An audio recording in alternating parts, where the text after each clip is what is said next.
Thanks, Caleb. I just jumped up here. He does everything I tell him. We're going to meet at the Hilton Austin again, as Caleb mentioned and Joe mentioned, Saturday, October 20th. The Hilton they give us great service. There are, I don't know, how many tables do you think can fit into our dinner, in that ballroom for our dinner? Any guesses, any ideas of how many tables? 60? 200? 150? Okay, Tom, you win. I'm going to stop the bidding at 150. 150 tables. We have not sold out in several years. We keep trying, of course. So we're really looking to fill all those 150 tables this year. Okay, what does it take to fill a table? Caleb just gave a really good example. When you're out talking to friends and relatives and coworkers every day, it's just as simple as asking. Really. But for those of us who need a list, like myself, maybe I want to talk to people who I attend my Bible study with, or maybe I'm in the Knights of Columbus, and maybe it's the Grand Knight. Let's get the Grand Knight to sit at your table. Could be the pastor, could be Father Barry. Father Barry wants to come to dinner. There's a lot of different people. Could be a coworker, of course.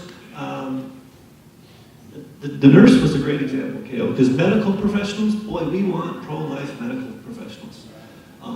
You might have your dentist appointment between now and then, so ask your dentist to come. Why not? But there's a variety of people that we interact with on a daily basis that can come. It could be a relative, it could be a cousin. Of course, those are the easy guests to invite. But let's just say I'm stumped. I've got 2, maybe 3 or 4 friends to come.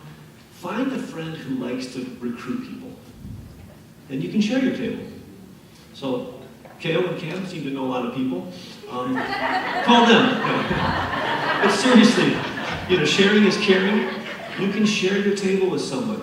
Worst case scenario, you could call your someone in the Respect Life community at your parish and ask them if they'll help or join with you. Maybe it's you want to give 2 or 4 tickets to the Knights of Columbus. There's all these built-in, you could say, groups and friendships and relationships that you have that can help you fill the table. It can still be Cam and Caleb O'Keefe's table, but people can share it.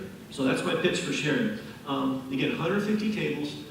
Now, October 1st, we'd love to have all the guest names. So if you can do that by October 1st, that helps us out greatly, because the last week before the dinner at their office, we are scrambling to fill the tables and get names and combine tables. So October 1st, help us. Please. Help me. And Anita too. Where's Anita? Anita does a lot of heavy lifting, and so does Joe. So help us do that. How do you reserve a table? Really straightforward. The website, texasallianceforlife.org/dinner. Either reserve your tickets or reserve your table. Simple as that. If you don't want to do that, that's fine. Call us, text us. We'll reserve the table for you. You can be in your car driving to work, and hands-free, of course, but give us a call and say, can you just reserve my table? I want it, but I just couldn't go online to do it. So that's fine. That's easy. And in another important part of the dinner is our silent auction. If you have any kind of artwork at home, maybe gift certificates for a favorite restaurant that you can give. Let's see here.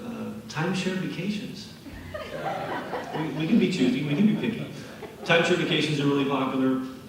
Football tickets, perhaps, but anything that you might be able to donate, maybe it's a service or product through your business that you can donate. Of course, that would be incredible or very valuable as well. So we appreciate that for your help in the silent auction as well.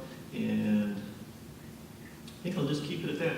But if you have any questions, of course, on the table, sharing creative solutions, we're not really sure what we want to do, we're going to do the table, just call me.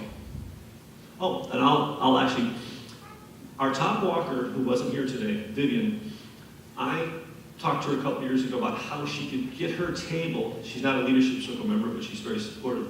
And I kind of gave her a strategy how she could recruit people from her church and share the cost of the table. Because Vivian said, well, we live on a fixed income and we don't have enough money for the table.